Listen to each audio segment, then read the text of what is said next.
What does it take to transform a man who once performed Shakespeare on the BBC into a secret agent crawling through the war-torn mountains of Yugoslavia? What strange alchemy of fate, frustration, and sheer audacity turns a voice built for radio into a weapon of British intelligence? The story of Owen Reed is not merely one chapter plucked from the sprawling archive of the Second World War. It is a thriller that history itself wrote and then tried to bury. From the sunlit studios of Cairo to the frozen partisan camps of Croatia and Slovenia, Reed lived a life so improbable that fiction would struggle to match it, and yet every word of it is true. Before the war consumed him, Owen Reed belonged to the world of performance. He was an actor, a man whose instrument was language, and a broadcaster for the BBC, someone trained to hold an audience captive with nothing but the timbre of his voice. But in 1940, when the shadow of Hitler's ambitions stretched across Europe, Reed walked away from the microphone and enlisted in the army. His intention was clear and uncomplicated. He wanted to serve in the Royal Armored Corps. He was a man of action trapped inside an artist's body, and the war offered him an escape from the stage into something raw, something real. Almost immediately, his superiors recognized something exceptional in him. He was recommended for a commission and then funneled through the standard training pipeline that the Royal Armored Corps provided to its junior officers. On paper, the trajectory looked ordinary. A subaltern, learning the mechanics of armored warfare, preparing for deployment. But Owen Reed's war had other plans. It would refuse, with an almost stubborn willfulness, to follow any conventional path. The first deviation arrived the moment his transport ship set sail for the Middle East. Someone aboard needed a broadcaster, a voice to fill the hours at sea, to relay information and maintain morale. And Reed, whose peacetime credentials made him the obvious choice, was appointed the ship's broadcaster. It was a twist of irony. The very skill he had tried to leave behind in London pursued him across the Mediterranean. Yet this seemingly trivial assignment carried enormous consequences. His broadcasts caught the ear of the brigade's commanding officer, a man who recognized talent when he heard it. Rather than allow Reed to disappear into the anonymous ranks of tank crews upon arrival, the brigadier pulled him onto his personal staff. Just like that, the aspiring armored soldier became something else entirely. A liaison officer, a hybrid role that blended the instincts of a scout with the precision of a messenger, operating in the volatile gap between the front line and the command tent. In Egypt, Reed served in this capacity with dedication, navigating the arid landscape of the North African theater as the eyes and voice of his brigadier. He carried orders forward and brought intelligence back. He moved through dust and heat and danger, and then came El Alamein, the battle that would annihilate his brigade. The engagement that Field Marshal Montgomery called the turning point of the Desert War tore through Reed's unit with devastating force.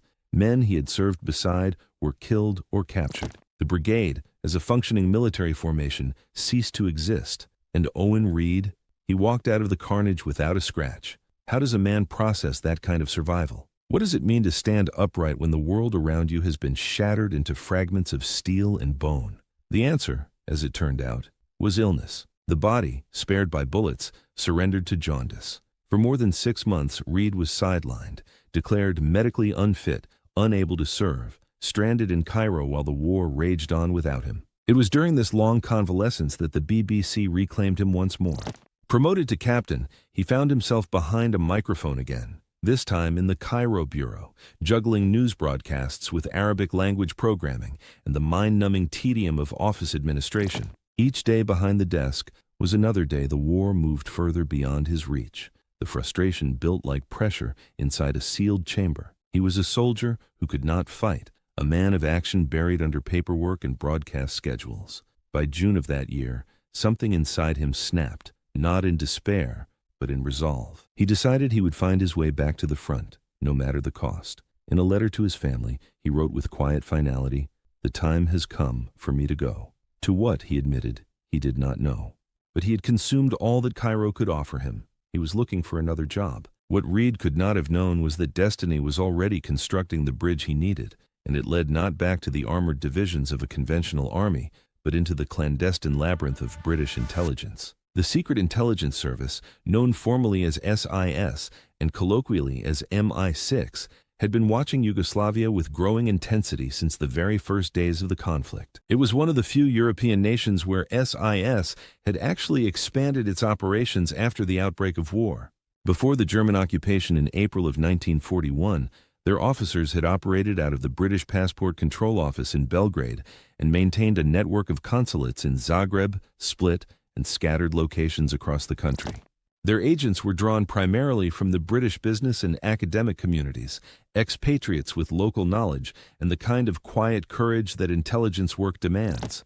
Then, the Axis invasion of April 1941 shattered that infrastructure overnight. The Germans rolled in, the Yugoslav state collapsed, and SIS was forced to adapt. They began collaborating with the Yugoslav government in exile, channeling information through Yugoslav military officers who had managed to escape during the chaos of the occupation. They also leveraged a formidable hidden advantage: their privileged access to signals intelligence, the decoded enemy communications that gave the Allies an almost supernatural ability to peer into the plans of their adversaries. But by 1943, the landscape of the war was shifting beneath everyone's feet. Allied strategic priorities were evolving, and the rivalry between SIS and the Special Operations Executive, SOE, a competing organization focused on sabotage and subversion rather than pure intelligence, was creating friction and confusion. The conclusion was inescapable. SIS needed its own officers inside Yugoslavia, men on the ground who could liaise directly with the resistance forces and report back with the kind of granular, first-hand intelligence that no decoded signal could provide. This was the opening that fate had prepared for Owen Reed. By the time his health returned, the fighting in North Africa had ground to a halt, and the prospect of rejoining a regular military unit seemed impossibly remote. But Reed was not a man who accepted dead ends. He made repeated visits to General Headquarters, knocking on doors, asking questions, searching for any avenue that might lead him back into the fight. And eventually, one of those doors opened, revealing not a tank battalion or an infantry regiment, but the deliberately bland facade of something called the Inner Services Liaison Department, known by the acronym ISLD. The name was a masterpiece of bureaucratic camouflage, colorless, forgettable, designed to deflect curiosity. Behind that gray title stood the Secret Intelligence Service, and they were actively recruiting field officers for infiltration into Yugoslavia. In July of 1943, Reed stepped through that door and into a world that would consume the next 2 years of his life. He was, by any conventional measure, an unlikely spy. He possessed no knowledge of Yugoslavia. He spoke not a single word of Serbo-Croat. He had no training in espionage, no background in covert operations, no experience in the shadow wars that intelligence agencies waged behind enemy lines.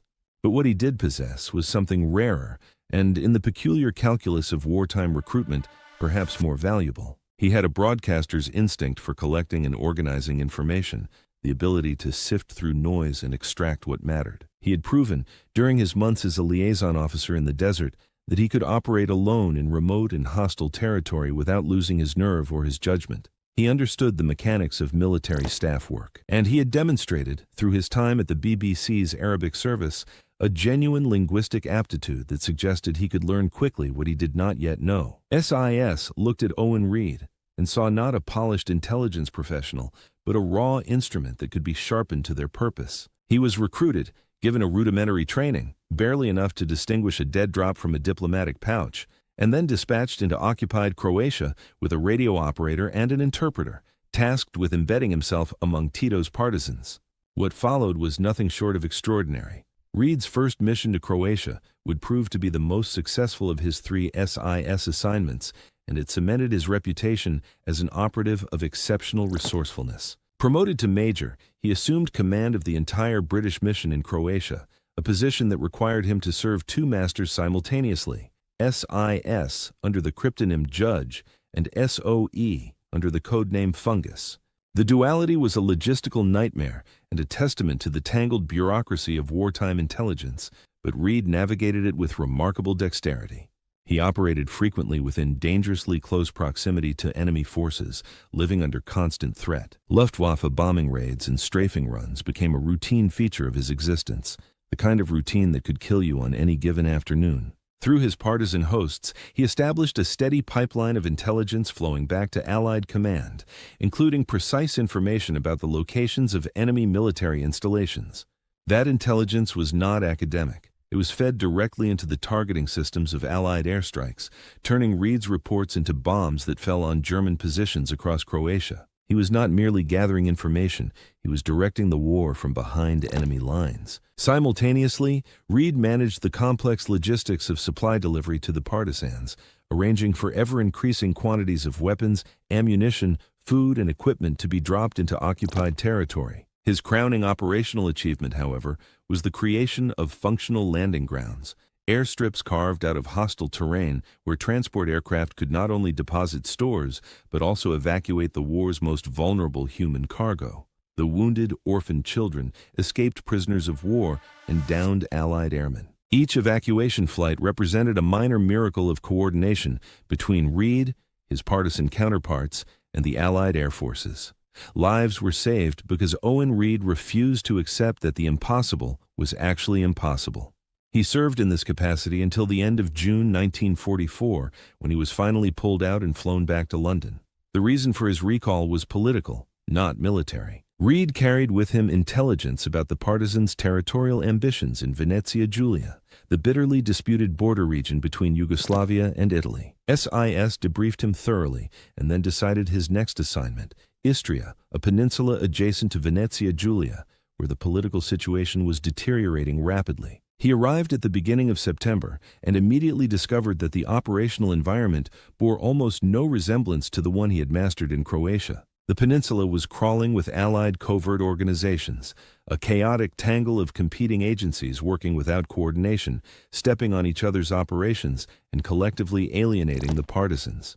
The relationship between Tito's forces and the Western Allies had soured dramatically. With the end of the war now visible on the horizon, the political fault lines between communist Yugoslavia and the capitalist West were fracturing open, and the shared interest in defeating Germany was no longer sufficient glue to hold the alliance together. Within weeks of his arrival, Reed's mission was effectively neutralized, and then something far darker occurred. His two Slavic radio operators vanished under circumstances that reeked of betrayal and foul play. Transferred to Slovenia in October of 1944, Reed attempted to rebuild. He resumed his core function of intelligence gathering, but the partisans had drawn a tight cordon around him.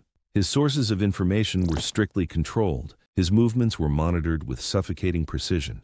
Direct contact with ordinary Slovene civilians, the very people who might have provided the most honest and useful intelligence, was flatly prohibited. Every interaction with the partisan leadership became a bruising exercise in confrontation, as Reed found himself battling an almost unbroken wall of suspicion, deliberate delays, and outright obstruction from commanders who viewed every Western officer as a potential threat to their ideological project. The anti-Western hostility was not subtle, it was vehement and pervasive. Early in 1945, the situation reached a crisis point when Reed became entangled in an effort to secure the evacuation of two German prisoners who possessed intelligence of significant value to the Western Allies.